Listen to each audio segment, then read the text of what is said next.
Good evening. Gil Barnes Carter III, 37 West Waldo Avenue, 38109. I want to urge you all today to make an easy decision. Vote in favor of this resolution. So that's simple. I want to get that out of the way first. But I do want to take a point of privilege to share with you all a couple other things that have definitely been on my mind and on my heart with regards to this issue. I've had the opportunity to complete a 10-week cohort with Protect Our Aquifer, Water Warriors Training cohort, along with working with folks from MCAP, Memphis Community Against Pollution. And I've been able to learn a great deal of deep science when it comes to hydrogeology with our Memphis Sand Aquifer, a great natural resource that we have right underneath our feet. As a matter of fact, it's right underneath our feet in 8 states across the Mid-South region, in states such as Kentucky and Illinois. There's 8 states in general. And, you know, it's amazing how, you know, Musk and his xAI team feel that they can come here on the cover of night, and they didn't do a lot of great vetting. They obviously didn't do the research when it comes to what we have here, what we've already fought for when these same folks back on July 2nd, 2021 shut down Plains All-American Pipeline, LP, and Valero at the same time to prevent a pipeline from coming through Boxtown and Westwood. They didn't do their homework when they didn't realize that folks on the north side of town prevented a biomass facility from being operated. They didn't do their homework when we kicked out sterilization services on the south side of town, most recently. So we're not going to stand for this. We're not going to stand for it. And, you know, I love to think of a quote from the Black Panther movies when the elders tell Chitala and Shuri, show them who we are. We're going to show us who we are. We're going to show them who we are. Thank you very much. Next is Coach Shaw.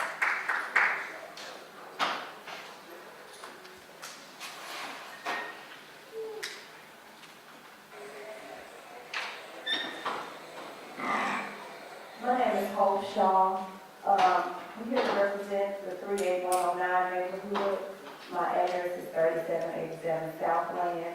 I'm a native of South Memphis, Whitehaven area. I know y'all used to be coming down here about corrections. This ain't that. This ain't that.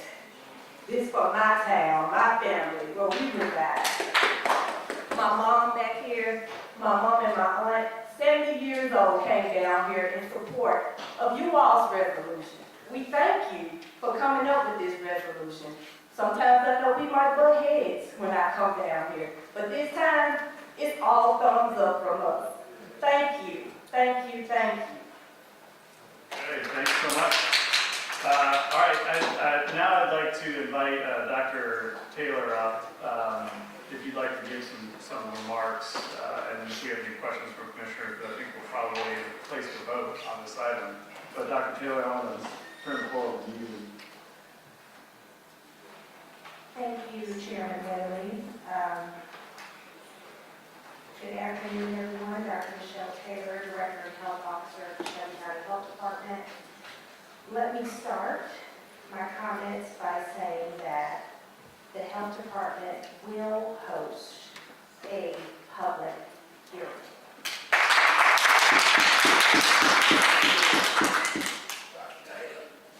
I want to acknowledge the community's response and comments today. I also want to direct the commenters, the public, stakeholders, and elected officials to the 90-page application that was submitted to bring the company here as part of their permit application. We are almost 1 year to the date when they first came here, and we are at the final stage of this project, and that's why it's now in the hands of the Shelby County Health Department. I have sent to the commission staff an infographic saying that the public comment period has started today. You have QR codes there that will take you to our website so that you can view the application yourself, and you can also make public comments with QR codes. We have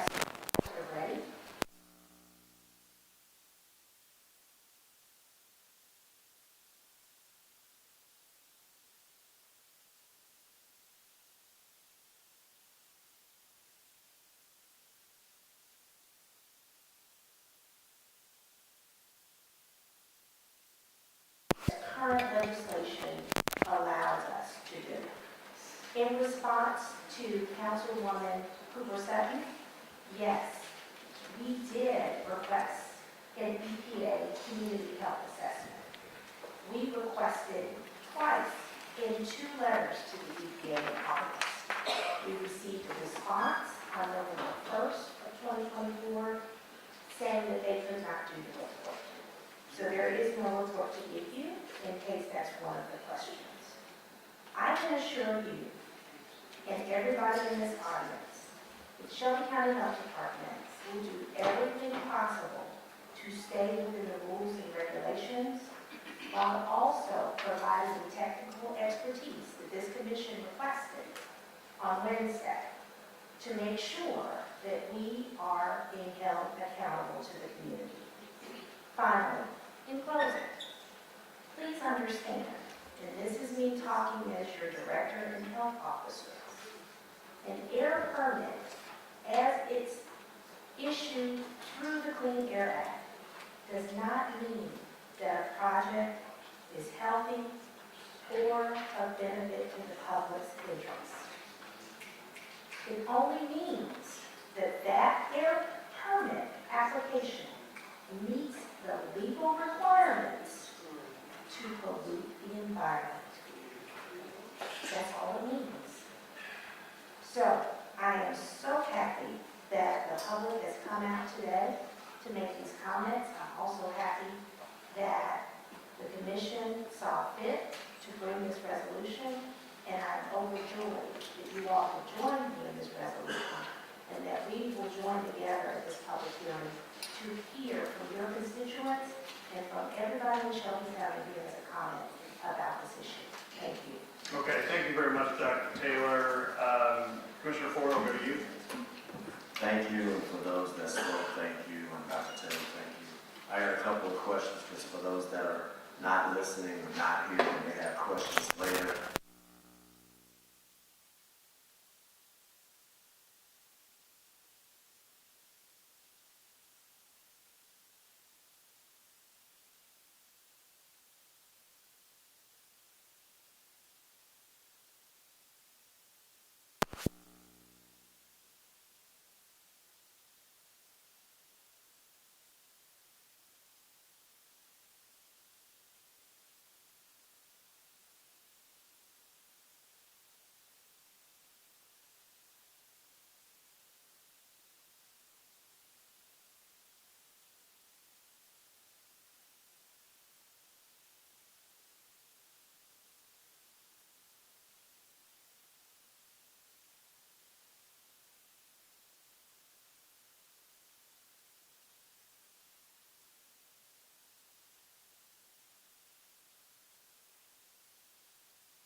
Addressed not just this concern, but it addressed an array of concerns, because I believe it's imperative that we not only look at one set of challenges, we need to look at all of the set of challenges so that we can have everybody at the table.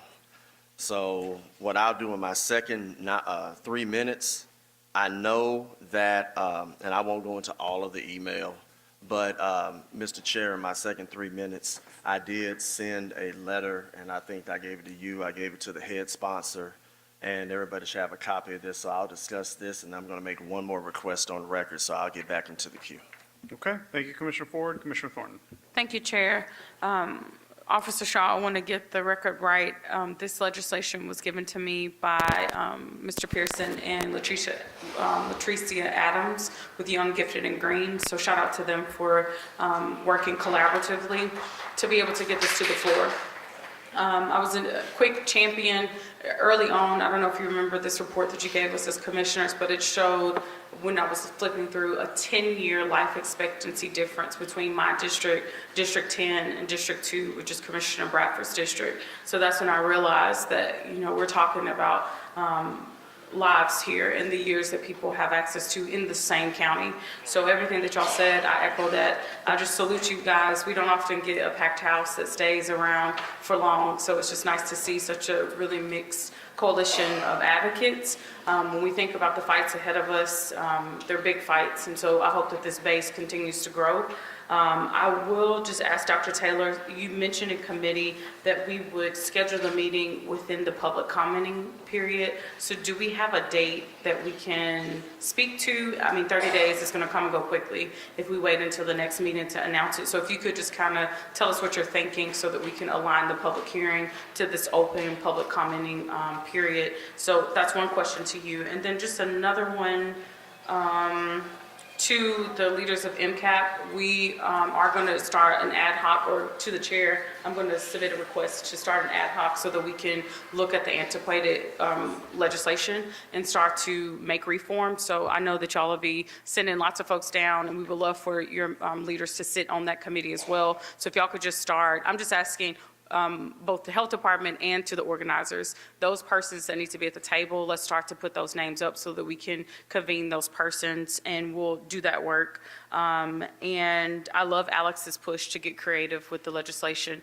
So I'm just saying this is something that we're all going to have to put our hats on. Working against the federal government is not an easy task, but I know that we can do something to be able to show that we're diligent and that we're moving forward. So I'm fully committed to that. And Dr. Taylor, if you could just let us know what we can expect in the next 30 days. And then also I was just curious, so you said that your staff was going to respond to each of the comments that are made. Is that the end of the process, or is it just a necessary step in the process? Is there like a point where there's so much overwhelming objection that it actually stops the application being approved, or is it just a function of the process? Thank you for your question, Commissioner Thornton. In answer to your first question, my staff and I are working furiously to come up with a really good date to get this done within 30 days. I don't want to overcommit because our staff is limited, so we have to make sure that we come up with a date that will be mutually agreeable to the public and to us being able to actually staff it, especially with the number of elected officials we know will want to be in attendance. Second, the public comment period is federally required. Like I said, it's a minimum of 30 days. What it is it has to be done at the end of the process, right? And I can't say yes or no, it would affect the permit, and this is why. Because it depends on what comments we get. My deputy director can tell you that a lot of times with this permitting process, we will get everything from a 2-line comment to a highly technical, scientific, legal comment that we have to respond to point by point by point, right? And we really do look at every single comment, and every comment gets attached to the application. Okay, all right, thank you that was really helpful. Thank you, Dr. Taylor. Commissioner Bradford? Dr. Taylor, I had a question. Someone that spoke to this said that our permitting process and stuff is out of date. Do you know when the last time that was updated? I think it's based on TDEC standards. And then what is our ability to be more restrictive than what TDEC allows? So I shared this information on Wednesday and talked about the fact that local ordinances can be submitted according to TCA Title VI, I think Chapter 54, without having my notes in front of me, that are stricter than federal and state regulations, as long as they don't work against those. And so in this case, for air quality, anything stricter in a local jurisdiction would not work against when you're trying to ensure air quality for a community. All right, thank you, Commissioner Bradford. Commissioner Ford? All right, thank you. Again, I'm not going to go into the whole thing, but before I do that, I need to make a motion. I'd like to put as an exhibit my letter to Dr. Taylor concerning array of items, as well as their response. Can we do that first? I'd like to make that a motion. Okay, Commissioner Ford has moved to add as an exhibit to this resolution the letter that he referenced that has been passed out. It was seconded by Commissioner Caswell. Can we do that without objection? All right, hearing none, that motion's approved. All right, thank you. And it's front and back so that we can have it in the, okay. So my letter to Dr. Taylor basically stated that we know that your boss is the person on the 11th floor, so we can't demand you to do anything. We can strongly request. So if some of those things don't happen, y'all know who our boss is. That's number one. Number two, we believe, and I'm going through some of the things that some of the people up here said. They said we need to bring science to the table. I agree. We want answers. I agree. We want to involve the public. I agree. More resources are needed. I agree. And when we have the empirical experts in place, if we need to go ahead and make sure that those permit requirements Ms. Hicks was talking about need to be looked at and everything, let's make sure that we have the experts there. So my request was a little bit more than what we have here. I requested that we get all of the experts in one place, not just Dr. Taylor. City engineering, TVA, MLGW, EPA. And what we've done, and my father, the city councilman, is in the audience, and we have been working collectively to come up with our own meeting. Because I didn't know what the outcome was going to be today. And sometimes you just got to go with what you have. So our goal is, and we've already had conversation, city engineering to be there in a meeting that we're going to create, and it's going to be next month. And we will get the date, and we will let all of you know. All you commissioners are invited. All the city councilmen are invited. State reps and senators, they're invited as well. Come on, I need y'all to be there. But we're missing one person. We're missing one person. And, yeah, I heard that response, so yeah. But as far as somebody that has the expert tutelage to be there with all the experts, I know what your response to me was. I know what we can do, but many of us in this room are not the experts. So, in conclusion, Mr. Chair, my father and I are going to have the meeting with all those experts. I think you said there's a legal conflict or something like that, but I tell you what, my last 5 seconds, we will leave you a chair open with your name on it. So if you're there, great. If you're not there, I yield. Okay, thank you, Commissioner Ford. Commissioner Thornton? Thank you, Chair. So just for clarity, I hear there are going to be 2 separate meetings that we're going to have.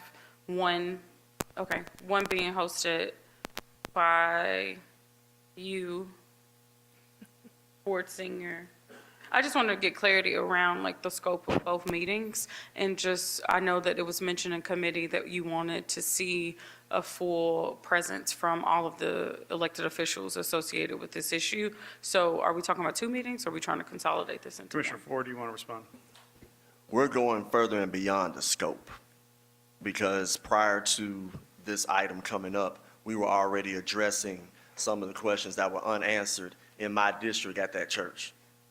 So because they weren't answered, we took it upon ourselves to say we're going to have all the experts there, and we've been asking, I know my father's been asking for the health department to be part of that. So she can have her meeting within scope, but we're going beyond the scope so that the questions can be answered in their entirety with the experts. Awesome. Okay. Yep. Okay, well, with that clarity, hopefully, maybe we'll have some updates from the ad hoc that we can bring into those meetings, depending on how they're scheduled. So surely, If an elected official is not present for both, then that sends a clear statement in their stance in solidarity. I'm hopeful that as they're announced that we'll get a turnout from as many electeds as possible. I do want to just acknowledge one elected, Councilwoman Cooper Sutton, who's already given a vocal support to work through some of these joint ordinances that we're going to have to push. So thank you to her and her willingness. And I heard you say that there was a minimum of 30 days. Is there a way, who makes that decision for it to be beyond 30 days for the public commenting?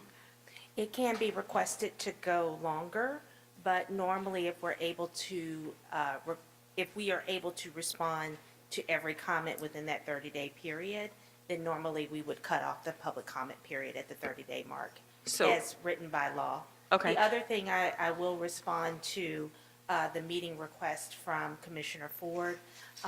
Due to the speed of snail mail and intergovernmental commission mail, even though the letter is dated the 24th, I didn't receive it until the 26th, after I presented.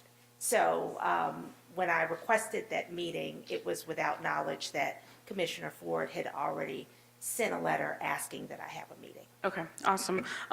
If we could, I heard you say in committee you wanted the public hearing and the public commenting timeframes to overlap. So if we don't schedule in 30 days, if you would be willing to extend the commenting period so that those persons that are present for the public hearing, that they will actually have the capacity to hear updated information and then respond in real time to the public commenting period. If you could vocalize that, then that would be great. If not, we can make a motion to put it into the resolution. And then also, this is kind of, it goes without saying, but that the public hearing would be in the 38109 area.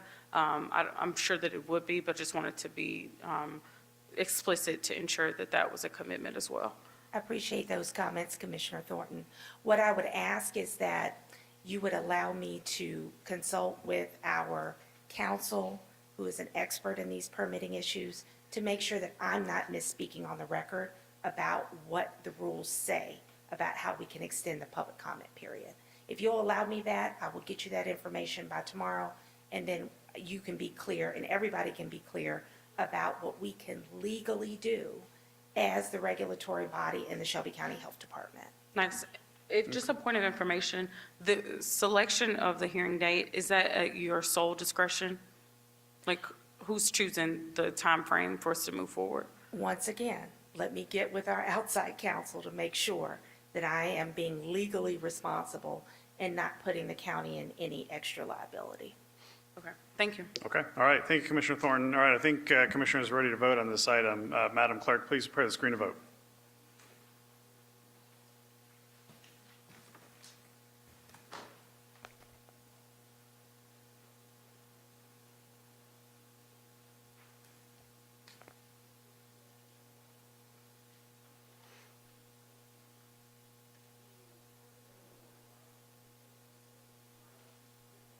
Okay. Oh, okay, Caswell's an aye. Okay, Morrison's a no. Okay, if this looks correct, Commissioners, I think we can close the screen and record the vote.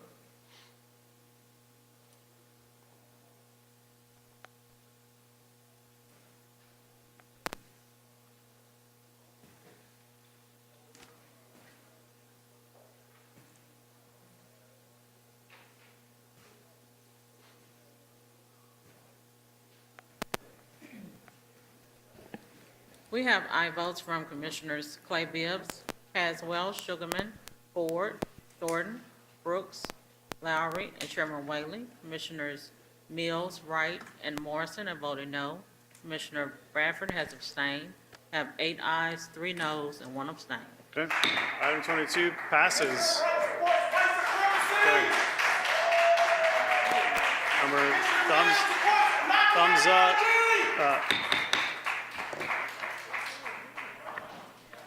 Thank you all very much for being here.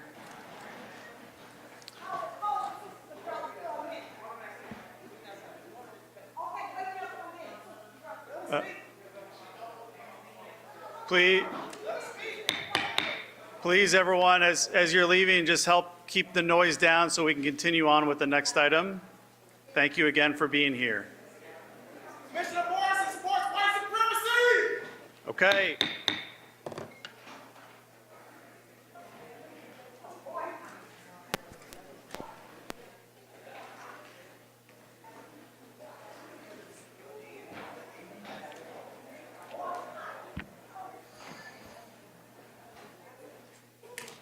Commissioner Wright's a white supremacist!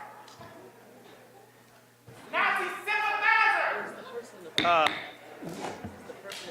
Yeah, we know, we can't have those kind of outbursts.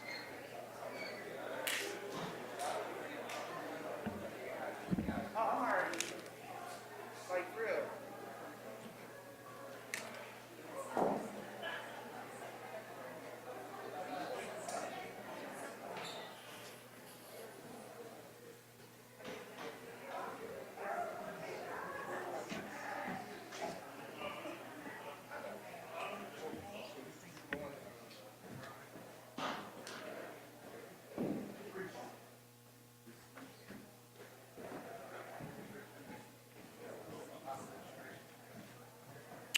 All right, Madam Parliamentarian.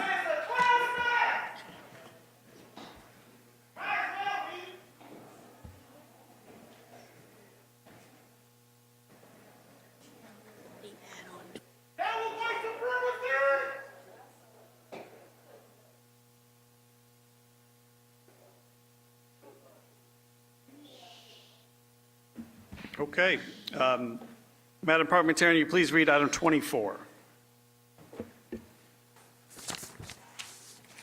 Item 24 comes from the Education Committee with Commissioner Clay Bibbs as Vice Chair. Item 24 is a resolution to establish an advisory board to consult and provide expertise in support of the Memphis Shelby County School Board, sponsored by Commissioner Shante Avant and Chairman Michael Whaley. This item was an add-on in March 26, 2025 committee meeting. All right, item 24 is moved by Commissioner